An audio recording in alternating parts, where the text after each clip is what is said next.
It has been a deadly summer. Extreme heat from across the country has killed dozens of people. The Biden administration recently announced new rules to protect workers and communities from extreme weather, but it may not come soon enough. In Maricopa County, Arizona, which includes Phoenix, there have been nearly 450 suspected heat-related deaths this summer. Stephanie Sy has this report from the Valley of the Sun. Summer steamrolled into Phoenix fast and furious. NOAA concluding it's been one of the hottest summers on record. And heat has been suspected in hundreds of deaths, including that of a 10-year-old boy on a hike. 97.3. The outdoors can be dangerous at this time of year. Living outdoors is even more so.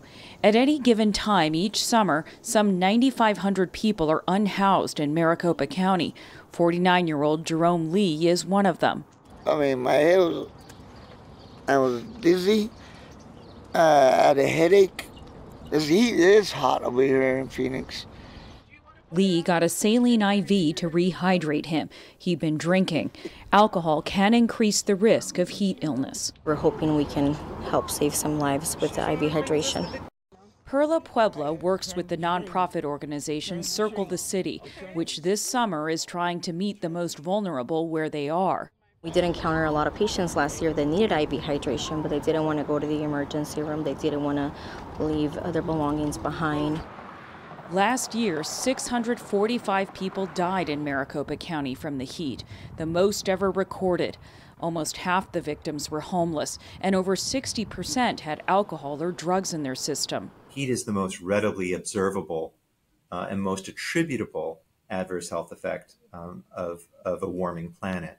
Physician John Balbus is the director of the Biden administration's new Office of Climate Change and Health Equity. How bad are things? Has there been like a sea change in the risk here? The really disturbingly high death tolls that we were talking about in places like Maricopa County are saying that the outdoor spaces are becoming uninhabitable now. In places like the desert Southwest, where the temperatures are getting so high and the heat waves are lasting so long and those minimum temperatures are so high, that people who are, suffering in our society, suffering from poverty, suffering from mental illness, are at highest risk. Another high-risk group, outdoor workers. Filiberto Laris's job involves ferrying food to planes around the tarmac of Phoenix's main airport, where temperatures can run 3 to 5 degrees hotter than surrounding areas. His truck doesn't have air conditioning. We have to stay there in our cabin. When you go to shopping, when you go to the parking, how is your car? How hot it is. He's done this job for 11 years, but now at 56, he's working mostly at night to avoid the worst of the heat. I got problems with my feet. On the summer, I feel like my feet are burning. So as soon as I finish my shift, I gotta take my shoes off. A new ordinance in Phoenix requires employers to provide access to water, rest, and shade. The new rule also ensures access to air conditioning in vehicles, but won't go into effect until next May, which means Laris has several more weeks of extreme temperatures to sweat through. I was thinking if I'm gonna make it this year. Now we are on July, so I said half of the season, I can make it. So I'm fighting to do it.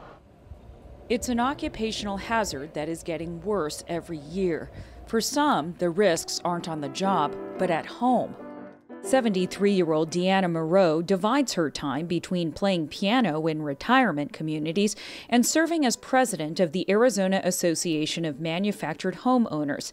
She says she's an advocate for residents. 40% of all indoor heat-related deaths occur in mobile homes in Arizona. In her home, she added window treatments to block out the sun. Outside, she's installed awnings and planted large bushes for shade. I said from the minute we moved to Arizona, if people took the measures to keep keep your house warm and keep the cold out, like they do in Michigan, all right, they don't seem to do that here in Arizona. And older mobile homes are heat magnets because they're not as well insulated, she says. They don't have the dual pane windows.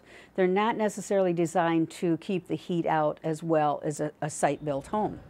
Just down the road, Trinell and Brian Mays' mobile home was built in 1973. Our last electricity bill was over $350 for this small trailer. Like when it's this hot, I've got it set at 78 and it's running 82, 83, sometimes all the way up to 85 in here, which isn't the end of the world, but when you've got, your air conditioner's running that long, it's going to hurt at the end of the month. Trying to stay safe from heat while conserving their limited finances is a challenge. We don't go out to eat. I try to buy everything on sale. We don't buy a lot of extra stuff. We don't treat ourselves. And to make matters worse, Trinell is on disability, and Brian was unable to work until recently because of a kidney transplant.